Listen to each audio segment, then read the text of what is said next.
আজকের ভিডিওতে আপনাদের দেখাবো আপনারা পঞ্চায়েত অনুযায়ী 2022 সালের বিপিএল লিস্ট কিভাবে দেখবেন। তো চাইলে আপনি নিজের স্মার্টফোনের মাধ্যমে বা কম্পিউটারের মাধ্যমে কিন্তু বিপিএল এর নতুন লিস্ট দেখতে পারেন এবং দেখতে পারেন যে নতুন লিস্টে আপনার পরিবারের সদস্য বা আপনার এলাকার কোনো সদস্যর নাম উঠলো কিনা। তো ভিডিওটি কিন্তু সবার জন্য খুবই গুরুত্বপূর্ণ, অবশ্যই শুরু থেকে শেষ পর্যন্ত দেখবেন। ভিডিওটি ভালো লাগলে লাইক করবেন, চ্যানেলটিকে সাবস্ক্রাইব করে পাশে রাখা বেল আইকনটি প্রেস করে নোটিফিকেশন অল করে রাখবেন, সবার সুবিধার্থে ভিডিওটি শেয়ার করবেন। তো চলুন শুরু করি। তো 2022 সালের পঞ্চায়েত অনুযায়ী বিপিএল লিস্ট দেখার জন্য আপনারা কী করবেন, আপনার স্মার্টফোন থেকে বা কম্পিউটার থেকে যে কোনো একটি ব্রাউজার ওপেন করে নেবেন। ব্রাউজার ওপেন করে সেখানে গিয়ে সার্চ করবেন RHS2005।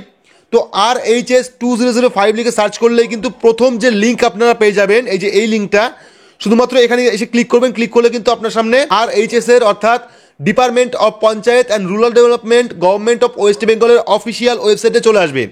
তো আপনার সুবিধার্থে একটা কথা বলে রাখি যে এই ওয়েবসাইটে কিন্তু সবসময় ঠিকমতো কাজ করে না। তো আপনার ডেটটা দেখিয়ে দিয়ে এখানে হলো 1/2/2022, বাজে হলো 9:45। ঠিক আছে, আপনার ডেটটা দেখালাম কারণ অনেকে কিন্তু এই ওয়েবসাইটে এসে কাজ নাও করতে পারেন, কারণ এখানে কিন্তু সব ফাংশন ঠিকমতো কাজ করে না, বিশেষ করে পঞ্চায়েত কিন্তু সিলেক্ট হতে চায় না। ঠিক আছে, তো এখান থেকে আমরা কী করবো, এখানে দেখুন অনেকগুলো অপশন আছে। একটা আছে এখানে দেখুন BPL list, eligible household of AY, তারপরে Indira Gandhi national old age pension অর্থাৎ বৃদ্ধ ভাতা প্রতিবন্ধী ভাতার লিস্ট, ঘরের লিস্ট, সব কিছুই পেয়ে যাবেন আপনারা। তো এখান থেকে আমরা কী করবো, বিপিএল লিস্ট যে অপশনটা আছে সেখানে ক্লিক করবো। ক্লিক করলে কিন্তু আপনার সামনে একটি লিস্ট চলে আসবে। তো এখান থেকে প্রথমে আমরা ডিস্ট্রিক্ট সিলেক্ট করবো। সিলেক্ট করার পর এখান থেকে ব্লক সিলেক্ট করবো। তো ব্লক আমরা এখান থেকে শান্তিপুর সিলেক্ট করছি। সিলেক্ট করার পর যে পঞ্চায়েত, এই পঞ্চায়েত কিন্তু সবসময় সিলেক্ট হতে চায় না। ঠিক আছে, তো আমরা এখন ট্রাই করছি 9:45-এ, সেক্ষেত্রে কিন্তু আমরা খোলা পেয়েছি। হতে পারে আপনাদের ক্ষেত্রে নাও খুলতে পারে, সেক্ষেত্রে আপনারা পরবর্তী দিন এই সময় ট্রাই করবেন, সেক্ষেত্রে কিন্তু খুলতে পারে। শুধুমাত্র পঞ্চায়েতটাই সিলেক্ট হয় না, বাকি কিন্তু সব কিছুই হয়। তো এখান থেকে আমরা গ্রাম পঞ্চায়েত সিলেক্ট করবো বেলঘরিয়া 1, তারপর আমরা সিলেক্ট করবো সংসদ নাম্বার। তো সংসদ নাম্বার এখান থেকে আমরা IV সিলেক্ট করলাম। সিলেক্ট করার পর জেনারেটে ক্লিক করবো। তো জেনারেটে ক্লিক করলে দেখতে পারবেন যে নতুন যে 2022 সালের যে বিপিএল লিস্ট, সেই লিস্টে কার কার নাম আছে। তো এখান থেকে কিন্তু আপনার সমস্ত নাম দেখতে পারবেন। এখানে দেখুন নামের লিস্ট চলে এসেছে, এখানে RHS ID চলে এসেছে, এখানে সংসদ নাম্বার চলে এসেছে, মৌজা কোড চলে এসেছে, মৌজা নেম চলে এসেছে, ভিলেজ অর্থাৎ গ্রামের নাম চলে এসেছে এবং P1 থেকে আপ টু P12 পর্যন্ত কিন্তু নাম্বার দেওয়া আছে এবং টোটাল কতজন আছে তার বাড়ির সদস্য সেটা কিন্তু চলে এসেছে।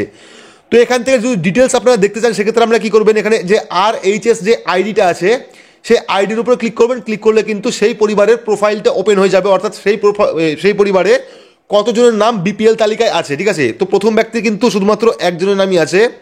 আমরা দ্বিতীয় একটি ব্যক্তি সিলেক্ট করবো। সিলেক্ট করলে কিন্তু দেখতে পাবেন তারও প্রোফাইলে কতজনের সদস্য নাম আছে। তো এখানে দেখতে পাচ্ছেন একজনের নাম আছে। তো আমরা আরও একটি প্রোফাইলে যাবো এখান থেকে। এখানে দেখতে পাচ্ছেন এখানে কিন্তু বেনিফিশিয়ারি 2 জন আছে। এমন অনেক পরিবার আছে যাদের পরিবারে 4 জন সদস্য আছে, 4 জনের নামে কিন্তু বিপিএল তালিকা আছে। তো এখানে আমরা প্রথম জনে পেলাম 1 জন এবং সেকেন্ড যে পেলাম সেটা 2 জন। তো আমরা আরও একটি অপশন ক্লিক করে নিচ্ছি যে তার পরিবারে কতজন বিপিএল তালিকায় আছে। তো এখানে কিন্তু 1 জন। তো হতে পারে আপনার পরিবার যদি 5 জন সদস্য থাকে, সেক্ষেত্রে 5 জনের নামে থাকতে পারে বা 1 জনের নামও কিন্তু থাকতে পারে। তো এইভাবে চাইলেই কিন্তু আপনারা 2022 সালের পঞ্চায়েত অনুযায়ী বিপিএল লিস্ট কিন্তু দেখতে পারেন নিজের স্মার্টফোনের মাধ্যমে বা কম্পিউটারের মাধ্যমে। যদি আপনার লিস্ট খুঁজতে কোনো প্রবলেম হয়, সেক্ষেত্রে আপনারা কী করবেন, এখানে কিন্তু নাম দিয়ে আপনারা সার্চ করতে পারবেন। তো তার জন্য আপনারা ফোনে বা কম্পিউটারে 3 ডট অপশন পেয়ে যাবেন। 3 ডটে ক্লিক করবেন। ক্লিক করার পর এখানে ফাইন্ডে ক্লিক করবেন। ফাইন্ডে ক্লিক করে আপনার নাম সার্চ করবেন। তো আমি এখানে সুনীল লিখছি। তো যদি সুনীল নামে কোনো ব্যক্তি থাকে, সেক্ষেত্রে কিন্তু সুনীল লেখাটা হাইলাইট হয়ে যাবে এবং বুঝতে পারবেন যে তার নামটি এই লিস্টে আছে। তো এভাবে কিন্তু আপনারা নিজের নাম দিয়ে সার্চ করে দেখতে পারেন যে 2022 সালের নতুন লিস্টে বিপিএল তালিকায় আপনার নাম উঠলো কিনা বা আপনার পরিবারের কোনো সদস্যর নাম উঠলো কিনা।